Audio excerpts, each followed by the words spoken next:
Warning: spoilers for The Last of Us, The Mandalorian, and also a little bit of violence. Hey guys, today I wanted to do something a little different. I wanted to talk about two different forms of media that actually mean a lot to me. The video game The Last of Us and the Disney Plus show The Mandalorian. This is for an assignment for school, so it's going to be formatted a little differently, but it's still going to be entertaining, trust me. Before I start talking about The Last of Us and The Mandalorian, I want to give you a little bit of background about each form of media.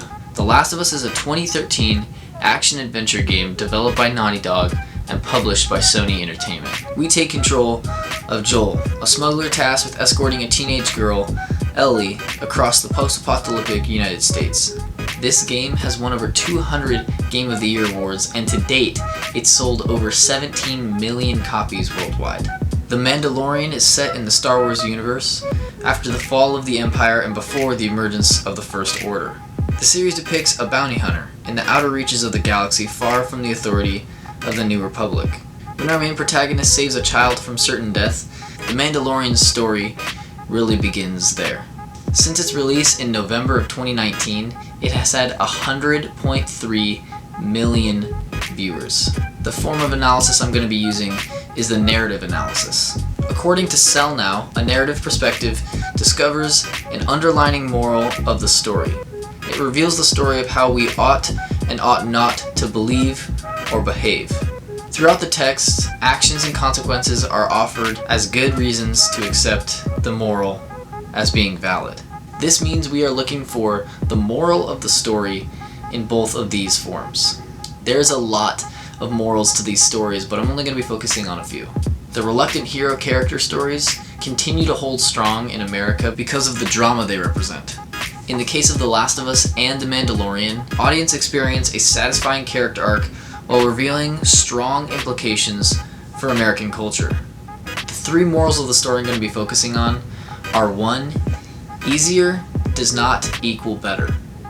2. Nature can heal, but it can also kill. And 3. You have to have someone worth fighting for. What do these points and what do these media have to do with the American culture right now? First, easier is not better. This speaks to the idea that Americans' deepening reliance on technology does not create security, promote safety, or enhance survival, especially not in a post-apocalyptic world. I really believe that a large number of people that have depression are depressed because they feel that they have no purpose. With the furthering of technology, we as people become less and less active. We as living beings need to exert energy. We need to go outdoors. We need sunlight. We need exercise. We need to do all these things. We need to feel important. When early settlers came here and they were hunting, gathering, building homes for their families, providing for their families, protecting their families, do you think those people at the end of the day were sad or depressed? No, I think that the only people in that time that were really actually depressed were people who were physically, chemically imbalanced. And I'm not saying that doesn't exist today, that absolutely exists today, but I think a lot of the people that have depression feel the way they do because they feel that they have no purpose, because everything in life is trying to make their life as easy as possible. In regards to depression, if we as people have something to fight for, if we are really truly having to fight for our life, we will. Now put someone in a post-apocalyptic world, and that's exactly what they have to do. The Mandalorian is not set in a post-apocalyptic world, but it is right after the fall of the Empire, and it caused the galaxy to be in this weird, kind of chaotic place. Kind of the Wild West of the Star Wars timeline. The Last of Us is a post-apocalyptic world, and there is basically no technology other than cars, generators, and firearms, so the people in that society have to revert back to real work, survival. But my point is not that technology is bad. My point is that easier does not equal better. I really truly believe the harder you work for something that you actually really enjoy, the happier you'll be. Alright, part number 2 is nature can heal, but it can also kill. There's a conflict. Nature gives life, and nature takes life. The Last of Us shows that the cordyceps is definitely trying to kill you. Cordyceps is a real fungus that infects insects. Once the insect is infected, it takes control of the brain. It causes the ant to climb up above the nest and bite onto a branch and die.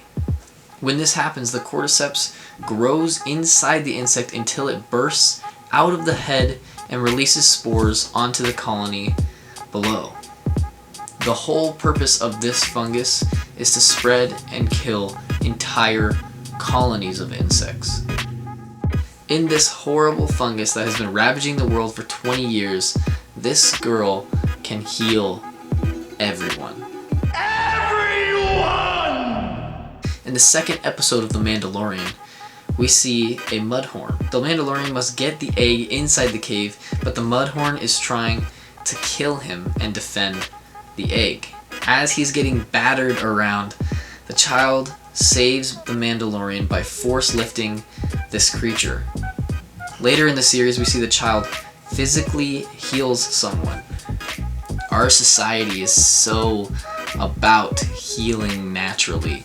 Essential oils, hemp oil, non-GMO foods, Himalayan salt lamps, edible clay. Yeah, edible clay. People are doing that. All of these things have been said.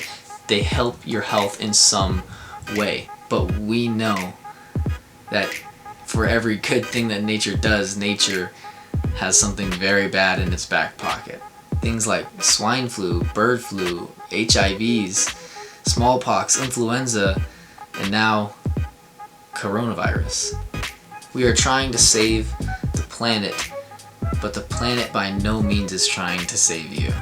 That doesn't mean we don't want to help the planet, we don't want to do anything like that. That's not what I'm saying. What I'm saying is that there is definitely conflicts in the natural world of healing and hurting.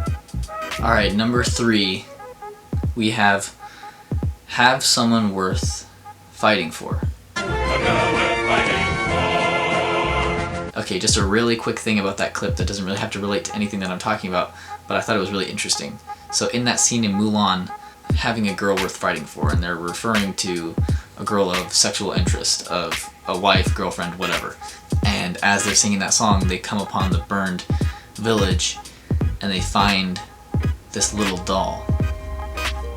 And when I watched that, growing up and even recently, I was like, yeah, that's just a reminder. Like, yeah, these Huns don't care about who they kill. They kill little kids. They kill whatever.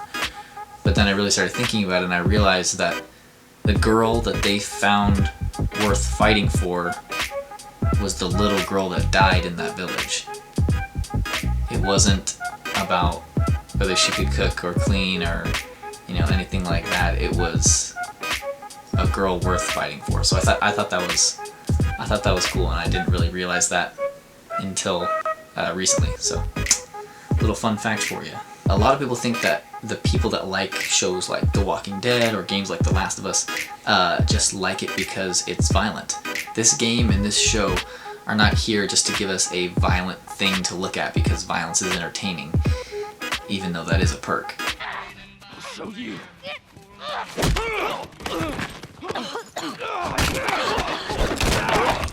I think these stories reach us on a deeper level because we have an underlining sense of standing up for what's right. Joel, as a reluctant hero, does not want to fight for anyone or anything anymore. I want Joel to watch over her. Whoa, I don't think I'm not Ellie. with him. You've got to get this girl to Tommy's. He used to run with this crew. He'll know where to go. No, that was your crusade. I am not doing that. In the first 15 minutes of the game, we see that Joel loses his daughter. We are then thrusted into Joel's life 20 years later. Joel has been struggling to really open up to anyone after the loss of his only child. Matter of fact, we just keep our histories to ourselves. he still wears the watch that his daughter gave to him. Throughout the game, you feel the relationship grow between Joel and Ellie. By the end of the game, you really feel that Joel has accepted Ellie as his surrogate daughter. The last few scenes that Joel is talking to Ellie, he says, I struggled for a long time with surviving. And no matter what,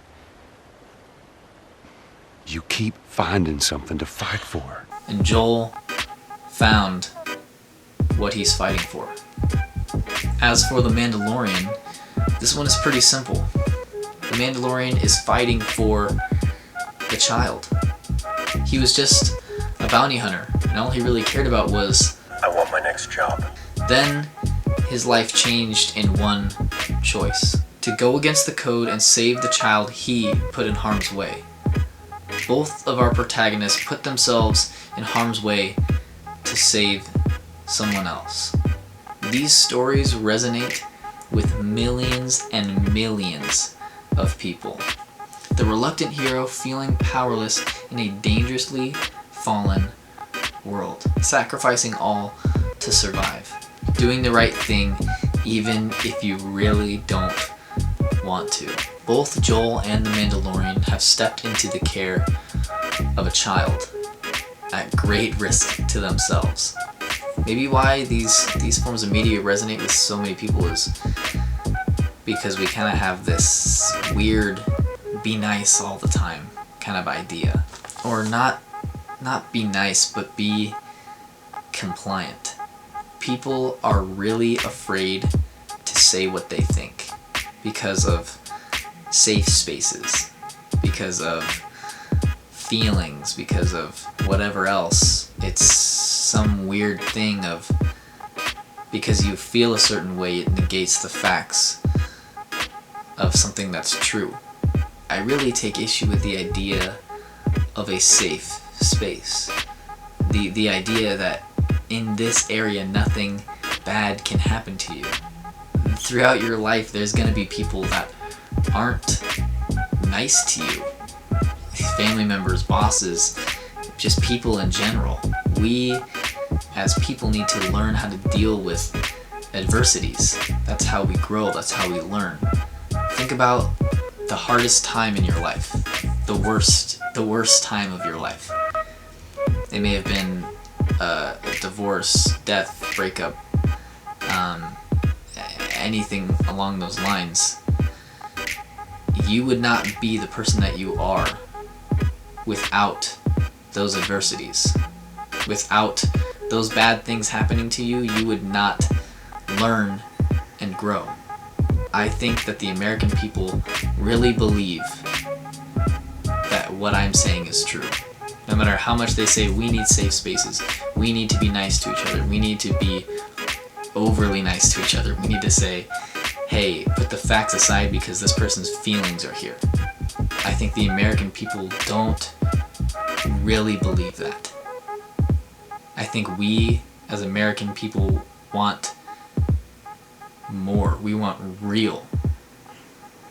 I'm not saying we want an apocalypse. I'm not saying we want to kill people. That's not what I'm saying at all. I'm saying people are afraid to stand up for what they believe in because of these sensitive ideas.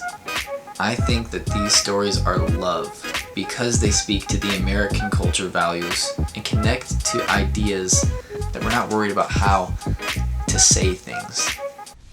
Ellie, What? tell them that Ellie is the little girl that broke your finger. They're about survival, standing up for what you believe in, and having someone worth fighting for. Hey, if you guys like that kind of stuff, let me know. Make sure you hit that like button, hit that subscribe button, and I will see you guys next time.